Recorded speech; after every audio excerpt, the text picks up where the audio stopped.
ঈশ্বরের ধন্যবাদ হোক, ঈশ্বরের নাম উচ্চীকৃত গৌরবান্বিত হোক। আপনারা আমার সশ্রদ্ধ প্রণাম জানবেন। আমি রেভারেন্ড পার্থ চ্যাটার্জি আবার একবার অন্য আঙ্গিকে, অন্য স্বাদে ঈশ্বরের বাক্য আপনাদের সামনে নিয়ে এসেছি।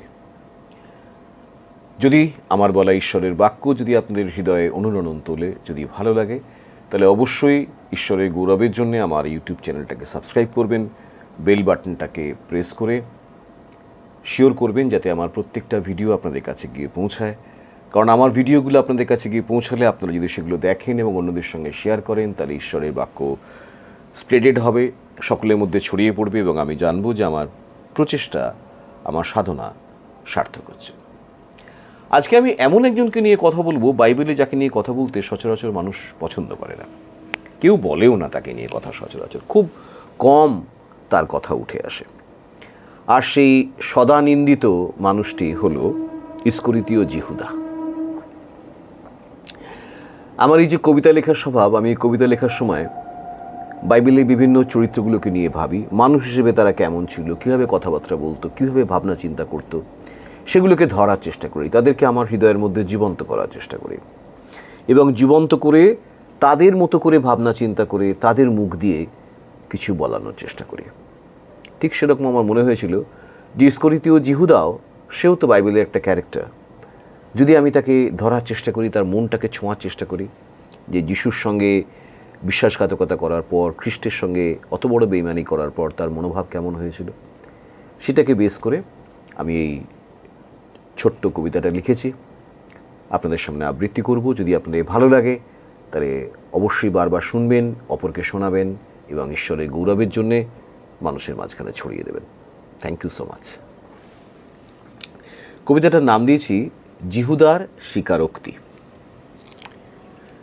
30টা মুদ্রা শুনতে শোনা, কিন্তু তাতে মিশেছিল শয়তানের মন। ভেবেছিলাম এগুলো বাঁচাবে আমায়, কিন্তু সেগুলোই ডেকে আনলো মরণ। আমি তাকে দেখেছি, তার কণ্ঠ শুনেছি, সেখানে ছিল শান্তি আর ক্ষমা। তবু একটা চুম্বন দিলাম অন্ধকারে, আর লিখে দিলাম তার মরণ নামা। সৈন্যরা এলো, মশাল জ্বলল, আর ধরে নিয়ে গেল সেই নির্দোষকে।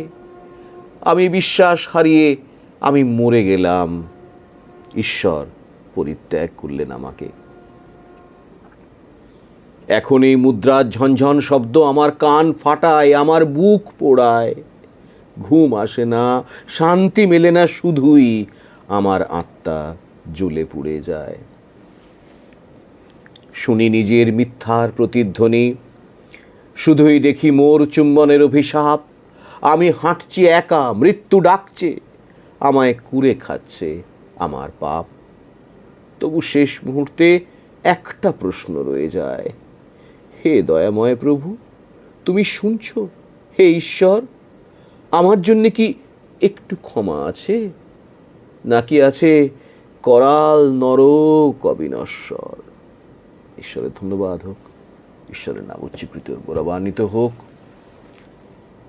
আমরা সকলের জন্য প্রার্থনা করি, খ্রিস্ট সকলের জন্য প্রার্থনা করেন এবং আই এম শিওর সেই চিরক্ষমাশীল খ্রিস্ট ইস্করিতীয় জিহুদার জন্য প্রার্থনা করবেন।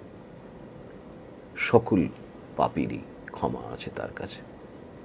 ঈশ্বরের ধন্যবাদ হোক, ঈশ্বরের নাম উচ্চীকৃত গৌরবান্বিত হোক। ভালো থাকবেন, আনন্দে থাকবেন, খ্রিস্টের নামের গুণে তাহা হোক। Amen, amen, amen.